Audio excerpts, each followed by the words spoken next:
c'est pour le ressembler. C'est la pensée que j'aimerais partager pendant 3, 4, 5 mercredis, tant que Dieu le permettra, comme nous avons enseigné longuement sur apprendre à vivre ensemble.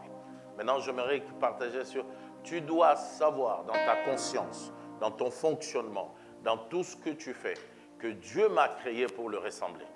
Dieu ne t'a pas créé pour autre chose. Maman, on commence avec Romains chapitre 8. Romains chapitre 8. Je crois que je vérifie mes écritures. Romains chapitre 8. Romains chapitre 8. Le verset 29 ou 21. Romains chapitre 8, verset 29, je lis au nom de Jésus. Ouais. Car ceux qu'il a connus d'avance, oui, il les a aussi prédestinés à être semblables à l'image de son Fils, afin que son Fils fût le premier-né entre plusieurs frères. Il les a connus d'avance à être à quelle image? À être à quelle image, Église? De son Fils. Colossiens chapitre 1, verset 15. Nous y reviendrons beaucoup. Colossiens chapitre 1, verset 15. Il est l'image du Dieu invisible, le premier-né de toute la création. Oui, il est l'image du Dieu invisible, le premier-né de toute la création. Seigneur, change les logos en réma, au nom de Jésus. Amen. Nous pouvons nous asseoir. Quand nous voulons savoir une notion biblique, tout le monde le sait, qu'il faut voir la première fois que la chose a été dite dans la Bible, le milieu et la fin. Et quand nous voulons savoir pourquoi Dieu nous a créés, ce n'est pas pour être de bons prédicateurs. Dieu ne nous a pas laissés sur la terre parce qu'il veut qu'on ait de belles voitures, ce n'est pas un péché. De beaux villas, ce n'est pas un péché. Mais le but pour lequel Dieu nous a créés en dépit de toutes choses, c'est d'être à sa ressemblance. Lui ressembler en tout. Et ressembler à Dieu ne veut pas avoir... Et d'ailleurs, quand il crée, et regardez quand Dieu crée, je suis dans Genèse, au chapitre 1, maman. Regarde de la création, au verset 26. Regarde ce texte, il est plus clair que tout dans toute sa compréhension. Écoute ce qu'il dit. Genèse chapitre 1, verset 26. Puis Dieu dit, faisons qui? Faisons l'homme à notre image. À l'image de qui? Selon notre ressemblance, et qu'il domine sur les poissons de la mer, Amen, sur les oiseaux du ciel, sur le bétail, sur toute la terre et sur tous les reptiles qui rampent sur la terre. Faisons l'homme à quoi? À notre image. Et selon quoi? Notre ressemblance. De tout ce que Dieu a créé, que ce soit la beauté des lions, comme tu vois, le lion est très beau là. Dieu ne l'a pas créé à son image. Aucun animal, même insecte, même poisson, Dieu n'a créé, la personne qui a été créée à l'image de Dieu, c'est l'homme. L'homme l'a créé, on dit, faisons l'homme à notre image et à notre ressemblance. Il lui donne tout, il dit, la personne qui doit me ressembler, c'est l'homme. Ce n'est pas les lions, ce n'est pas l'aigle, ce n'est pas l'agneau. La personne qui a été créée à la ressemblance de Dieu, et même pour être la ressemblance de Dieu sur la terre, c'est l'homme. C'est ce que Dieu a fait. Donc, chaque fois que tu vis, tu dois savoir en marchant, en regardant ton voisin en disant, moi ici, j'ai été créé pour ressembler à Dieu. Dis à ton voisin, moi ici, j'ai été créé pour ressembler à Dieu.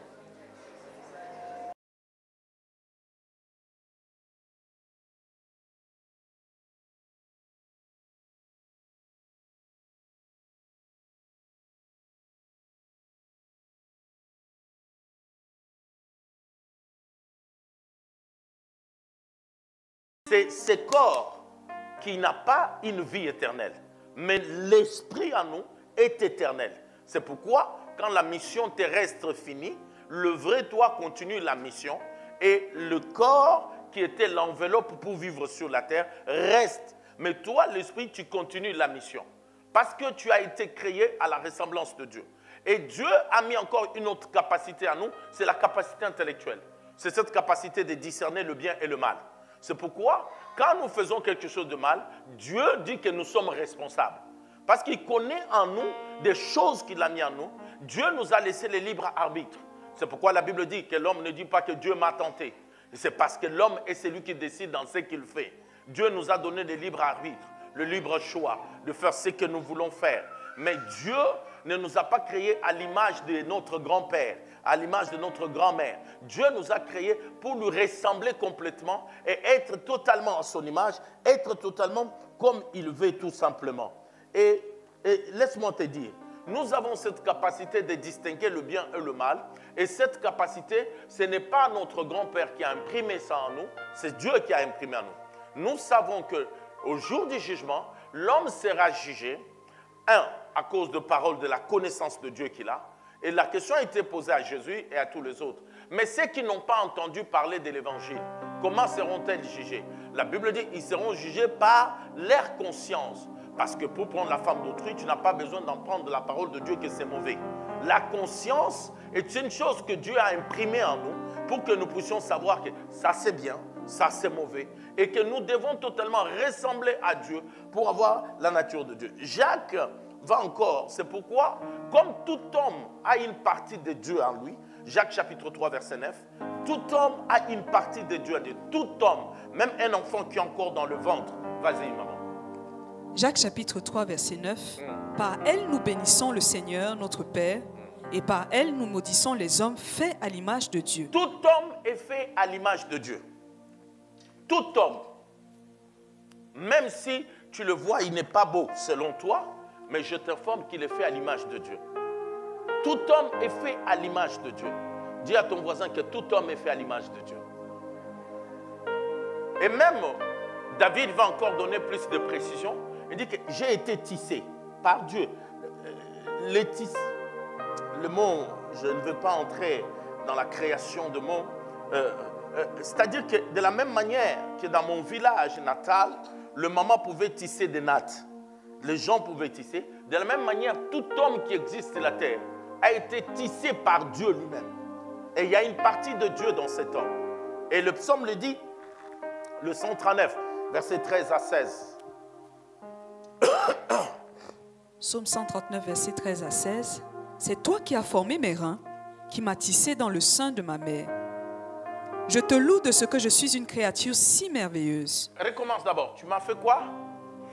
Tu m'as tissé? C'est toi qui as formé mes reins, qui m'as tissé dans le sein de ma mère. Oui. Je te loue de ce que je suis une créature si merveilleuse. Tes œuvres. Tes œuvres sont admirables et mon âme le reconnaît bien. On peut déjà arrêter la suite, vous pouvez lire à la maison. Je veux te montrer que même le bébé que nous portons, les mamans peuvent porter dans le ventre, ce n'est pas eux qui sont en train de fabriquer les os et tout ce qui se fait. C'est le puissant de Jacob qui tisse cela. C'est pourquoi l'avortement est puni par Dieu, parce que Dieu voit que c'est une partie de son image, parce que dans chaque homme, il y a l'image de Dieu.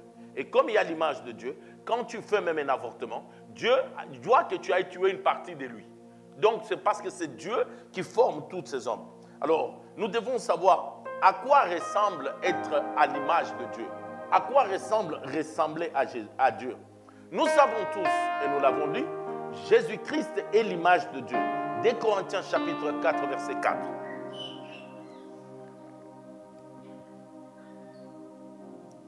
Des Corinthiens. 2 Corinthiens chapitre 4, verset 4. Pour les incrédules dont le Dieu de ce siècle a aveuglé l'intelligence, Oui. afin qu'ils ne vissent pas briller la splendeur de l'évangile, Diminue un peu le son. de la gloire de Christ qui est à l'image de Dieu. De la gloire de Christ qui est à quoi? L'image de Dieu. Maman reprend Colossiens 1,15 avant que la projection prépare Hébreux 1,3.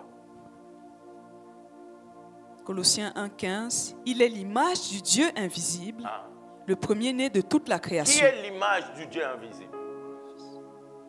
Qui est l'image de Dieu invisible? Jésus-Christ. C'est-à-dire que même lui, il ressemble à Dieu. Il est l'image du Dieu invisible. Et nous allons voir maintenant, quand on ressemble à Dieu, qu'est-ce qu'on attend de nous? Hébreux chapitre 1, verset 3, maman, toujours. Hébreux chapitre 1, verset 3. Et qui étant le reflet de sa gloire et l'empreinte de sa personne. Il est le reflet de quoi? De sa gloire. Et l'empreinte de quoi? De sa personne. La suite. Et soutenant toutes choses par sa parole puissante, a fait la purification des péchés et s'est assis à la droite de la majesté divine dans les lieux très hauts. L'empreinte d'une personne identifie une personne. Quand on dit à quelqu'un, c'est toujours une joie pour un enfant qui aime son père. Quand on dit tu ressembles à ton père, ou qui aime aussi sa mère, quand on dit que tu ressembles à ta mère. Ou quand on dit tel père, tel fils. Et nous, quand on nous dit qu'on doit être à ressemblance à Dieu, qu'est-ce que cela veut dire? Cela ne veut pas dire que je ressemble à Dieu parce que je parle en langue. On ne ressemble pas à Dieu parce qu'on prêche. On ne ressemble pas à Dieu parce qu'on va à l'église. Non! Ressembler à Dieu, ce n'est pas l'apparence. Ressembler à Dieu, c'est des choses qui touchent ton être. Je m'explique. Éphésiens chapitre 4. Maintenant, nous commençons à voir être ressemblant à Dieu. Verset 24.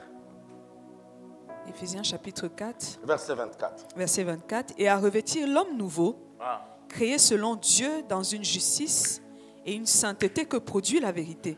Une justice et une sainteté. Qu'elle dit? Et revêtir l'homme nouveau.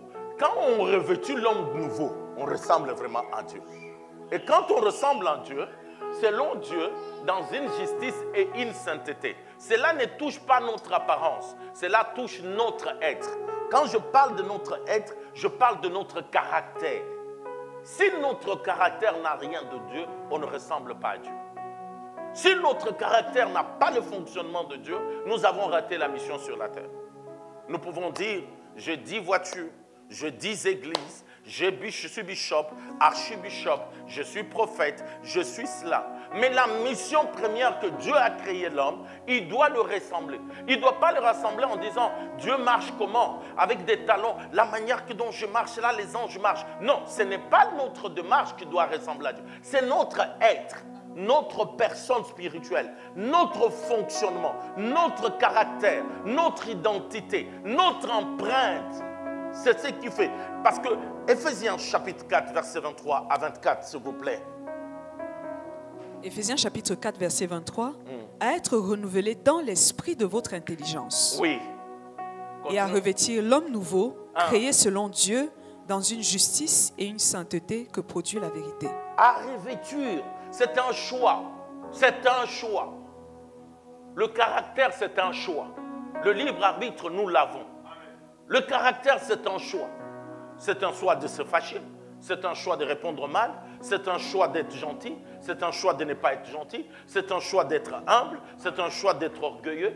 Et chaque fois que tu fais quelque chose, tu dois te dire, je ressemble à qui? Le but premier que Dieu a mis l'homme sur la terre, il dit, faisons l'homme à notre image, à notre ressemblance. Donc, même quand tu réponds à quelqu'un, tu dois savoir, je ressemble à qui dans ma réponse? Au diable ou à Dieu? Demande à ton voisin, tu ressembles à qui? Demande, tu ressembles à qui?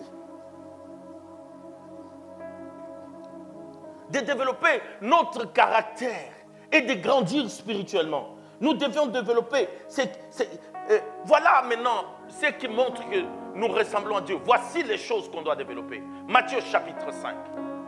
Ça c'est le premier enseignement de Jésus à la montagne. Il dit, comme c'est le premier enseignement, je dois mettre en vous le but de votre création, de ressembler à Dieu. Et dans lequel le caractère, frères et sœurs, Matthieu chapitre 7, verset 21 dit, je ne vous ai jamais connu, vous qui commettez l'iniquité. C'est-à-dire, vous qui ne marchez pas à être comme moi, vous qui n'avez pas laissé votre caractère. Frères et sœurs, ne ressemblent à Dieu que des femmes et des hommes dont leur caractère est conforme à la parole de Dieu. Le caractère est l'identité d'une personne. Le caractère, c'est ce qui fait ce que tu es. Nous sommes en Europe. Nous avons des belles expressions. J'assume. Je fais ce que je veux. Je me comporte. Je sais. Tu n'es rien. Tu n'es rien. Tu n'es rien. L'homme pèse, à l'époque on parlait 115 francs, parce que quand on va te montrer, il y a un peu d'étain en toi quand tu meurs, juste un peu. À peine qu'on peut fabriquer une tige d'allumette. Tu vois toute ta beauté là, tu n'es rien. Alors, le vrai toi doit ressembler à Christ. Et c'est le but de ta création. Dieu ne nous laisse pas sur la terre pour de belles voitures, pour avoir une belle femme, avoir des enfants. Ok, tu as de belles voitures, tu as une belle femme, tu t'es marié, tu as fait le plus grand mariage, tu l'as fait même au Bercy, tu as invité même le pape Jean-Paul II, il s'est déplacé. Mais après, si tu ne ressembles pas à Christ, et après, si tu ne ressembles pas à Christ, tu n'as rien fait. Matthieu chapitre 5, verset 1 à 12, maman. Nous allons parler de ces choses. Moi, mon rôle, c'est d'enseigner. À ceux qui écoutent, qui entendent, leur vie ira de l'avant. Et grandiront spirituellement. Et c'est pourquoi nous venons, nous écoutons, nous sommes à l'école, le même professeur. Mais quand on passe l'examen, il y a le premier et le dernier. Il ne faut pas dire qu'il y a des favoritismes. C'est un choix d'obéir à la parole ou de dire c'est de la manipulation. C'est un choix de faire selon la parole ou de dire c'est un choix de vivre selon la parole de Dieu ou de dire moi, je ne me laisse pas avoir. Frère, nous avons accepté de nous laisser avoir par la parole de Dieu et la parole est toujours de notre côté. Et la parole nous donne toujours raison. Matthieu chapitre 5, frère, à partir du verset 1 à 12, écoute l'écriture. Matthieu chapitre 5, à partir du verset 1. Voyant la foule, Jésus monta sur la montagne et après qu'il se fut assis, ses disciples s'approchèrent de lui. Écoute maintenant. Puis ayant ouvert la bouche, il les enseigna et dit: Premier enseignement. Heureux les pauvres. Répensez-vous, c'est la première prédication. La béatitude, c'est le premier enseignement. À la montagne. Et quand j'étais en Israël, je suis arrivé à la montagne de la béatitude où Jésus, je vous avais envoyé des photos à cette montagne-là de la béatitude et je me suis dit comment le Seigneur enseignait ces choses-là à cette montagne. Il a enseigné ces choses à la montagne et j'étais là, j'ai vu comment le Seigneur enseignait ces choses. Maman, écoute, et ils se sont approchés. Écoute l'enseignement de notre maître. Heureux les pauvres en esprit, car le royaume. Dis-le tout doucement, parce que j'estime que la voix de Dieu et de Jésus était très douce. C'était un enseignement. Hein? Il ne criait pas, il parlait à ses enfants. Dis à ton voisin, voisin, tu es heureux d'être à côté de moi. Laisse-moi te dire. Hein? Et tu lui dis, heureux le pauvre en esprit. Dis-lui, heureux le pauvre en esprit, car le royaume des cieux est à eux. Hein? Dis-lui calmement, regarde-les, même si ta soeur, il dit, heureux le pauvre en esprit, car le royaume de Dieu est à eux. Continue, maman, continue. Hein? Heureux les pauvres en esprit, car le royaume des cieux est à eux. Deuxièmement, maman. Heureux les affligés, car ils seront consolés. Ok, regarde-le. Heureux les affligés, hein, car ils seront consolés. Répète à ton ami. Répète à ton voisin. Et dis-lui. Maintenant, dis-lui. Malheureux ceux qui se défendent parce qu'ils ne seront pas relevés.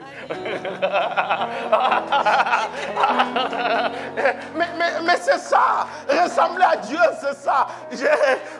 Heureux les affligés, car ils seront consolés. Malheureux ceux qui se défendent parce qu'ils ne seront pas relevés. C'est ça, ressembler à Christ. Continue, maman. Verset 5. Heureux les débonnaires. C'est quoi les débonnaires? Vous qui parlez français mieux que moi. Hein? Ça veut dire quoi les débonnaires? Ceux qui sont doux. Hein? Doux, pleins de bonté. Qui sont comment, maman? Plus fort. Ceux qui sont doux, pleins de bonté. Plein de bonté. Jésus Christ. Ressembler à Christ, c'est avoir plein de bonté. On n'a pas dit que cette bonté quand on t'a fait du bien. Même quand on t'a fait du mal. Ils feront quoi, maman? Continue. Ils hériteront la terre. Et dis à ton voisin, heureux le débonneur, car ils hériteront. Regarde-le dans les yeux, parce que le Seigneur parle avec nous.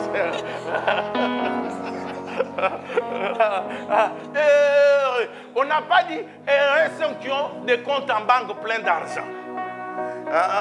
Même si ton compte est vide, mais puisque tu es un débonneur, toi tu hériteras la terre. Continue, maman. Verset 6. Heureux ceux qui ont faim et soif de la justice, car ils seront rassasiés. Faim et soif de quoi? La justice. Est-ce qu'on a dit faim et soif de se faire justice? Non. C'est différent. C'est différent. Le Seigneur n'a pas dit heureux et ceux qui ont faim et soif de se faire justice. Il y a trop d'injustice dans cette église. Qui t'a établi juge de remettre de l'ordre? Qui t'a établi? Quel caractère tu as? Le caractère de la rue reste dans la rue. Le Le caractère du quartier reste dans le quartier. Le caractère du village de Benampiana reste à Benampiana. Mais maintenant, ici, on doit avoir le caractère de Christ. Et le caractère de Christ, les gens ont du mal à nous comprendre. Les gens vous diront même, oh, vous aussi, vous faites trop piétiner, vous faites trop manipuler, vous faites trop avoir. Mais il n'y a que des femmes et des hommes qui se font avoir, qui auront le royaume de Dieu. Amen, amen, amen. Ah non, vous savez, moi je dois me défendre. Je n'ai personne pour me défendre. L'homme qui était à la piscine a dit, je n'ai personne pour me défendre. Dieu est le défenseur de ceux qui n'ont personne. Amen. Les autres ont des gens pour le défendre, mais Dieu défend ceux qui n'ont personne. Amen. Il dit, heureux ceux qui ont faim et soif de la justice, car ils seront rassaisiés. Pas heureux ceux qui ont faim et soif de se faire justice. Ah oui, moi je parle, hein? Moi je ne suis pas comme vous. Je suis pasteur. Et je vous dis, tous ceux qui savent se défendre, je les ai vus un moment par terre. Mais ceux qui ont fait le choix d'être par terre, je les ai vus toute ma vie être relevés par le Dieu de la vie. Continue, maman. Verset 7. Heureux les miséricordieux, car ils obtiendront miséricorde. Continue. Heureux ceux qui ont le cœur pur, car ils verront Dieu. Le cœur pur, ça, je médite en haut. Nous le disons. Moi, j'ai un cœur pur. Celui qui a un cœur pur ne dit pas qu'il a un cœur pur. C'est les gens autour de nous. Parce que même Hitler pouvait dire qu'il a un cœur pur. Parce que dans sa pureté à lui, il fallait tuer les Juifs pour rendre le monde pur. Dans sa philosophie, là, il croyait qu'il faisait bien. Un fou, quand il mange, c'est qui est mauvais. Dans sa philosophie, il fait bien. Donc, ne chante pas ton cœur pur. Laisse-nous chanter ton cœur pur. Laisse-nous voir que tu es pur. Les caractères, notre caractère, ressembler à Christ. Dis à ton voisin, ressemble à Christ, ressemble à Christ. Il faut que quand on te voit, j'aime bien marcher avec M. Mouchita David, parce que quand on le voit, on me voit. On sait dire tel père, tel fils. Ça fait plaisir au papa et ça fait plaisir. Surtout quand il était plus jeune, je me souviens, on passe dans une caisse chez magasin Lidl. Oui, ce n'est pas un péché de citer Lidl ici. Donc voilà, et la caissière regarde et dit, non, vous vous ressemblez trop. Une fois, je suis à Istanbul avec ma mère en train de marcher. Un confrère dit, mais on ne peut pas ressembler à ta mère comme ça. Ça fait tellement plaisir. Mais maintenant, je me pose la question, si tu marches avec Dieu, est-ce qu'on posera la question? Est-ce que tu ressembles à Dieu? Oh, le but de ta création, c'est de ressembler à Dieu. Et nous ne le ressemblons pas par, oh, moi je porte du talon rouge. Les talons rouges ne ressemblent pas à Dieu. Même les tailleurs, ça ne ressemble pas. Je roule dans le bain clé, ça ne ressemble pas à Dieu. Ce qui ressemble à Dieu, notre caractère, notre identité, notre personnalité, et tout simplement. La ressemblance, c'est dans notre ADN. Nous avons dit que revêture, c'est un choix. Dieu nous a créés en nous comme, j'évite, parce que les gens qui prennent cet enseignement sur la ressemblance, quand ils veulent dévier, ils deviennent de Dieu. Mais je veux dire que nous sommes des créatures, et c'est lui le créateur. Mais il nous a créés pour le ressembler. Et tous les jours de ta vie, tu t'agenouilles. Je vais être comme Jésus. Toute ma vie, je veux être comme Jésus. Conduis-moi, Saint-Esprit. On y arrivera. Et dès que tu as le caractère de Dieu en toi, c'est pourquoi il y a beaucoup de gens, tu marches avec un enfant, les gens te disent, tu l'as pris chez le voisin parce qu'il ne te ressemble pas du tout. Certains d'entre vous, Dieu ne peut pas nous tenir à la main pour marcher avec nous. Parce que quand on voit notre caractère et on voit la nature de Dieu, on se demande si nous sommes enfants de Dieu. Mais nous crions devant tout le monde, je suis son fils, je suis son fils. Mais quand on regarde dans notre ADN, on est de Dieu. Mais nous parlons en langue plus que tout le monde. Nous sommes à l'église le lundi, le mercredi, le jeudi. Nous chantons, nous faisons toutes choses, nous prophétisons même. Mais est-ce que nous sommes à son image? Oh Seigneur, fais-nous grâce. Que nous soyons cette église de femmes et des hommes qui te ressemblent. Il dit, Heureux ceux qui ont le cœur pur. Continue, maman. Il est temps. Heureux ceux qui procurent la paix, car ils seront appelés fils de Dieu. On en parlera. On ne procure pas la paix quand on a raison. On procure la paix même quand on a tort. On procure la paix même quand nos droits sont bafoués. Mais on dit, je suis agent de paix. J'avais droit de demander ça, mais j'ai refusé ces droits. Parce que si je prends ces droits, il n'y aura pas la paix.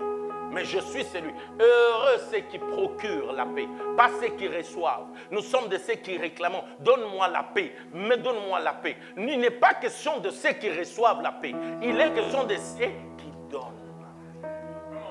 Les agents de la paix, où sont-ils? Ah, tu sais, Daddy, moi je suis un homme de paix, hein, mais il y a quand même ce qu'on appelle savoir se défendre. Savoir se défendre. J'agirais qu'en cas de légitime défense, si Jésus avait utilisé les légitimes défenses, moi et toi, on n'allait pas être sauvés. La Bible dit, on l'a tapé, il n'a pas répliqué. Il pouvait. Hein? Il pouvait faire les légitimes défenses. La Bible dit, il les a posé la question, qui cherchez-vous? La Bible dit, ils sont tombés. Ils se sont relevés. Qui cherchez-vous?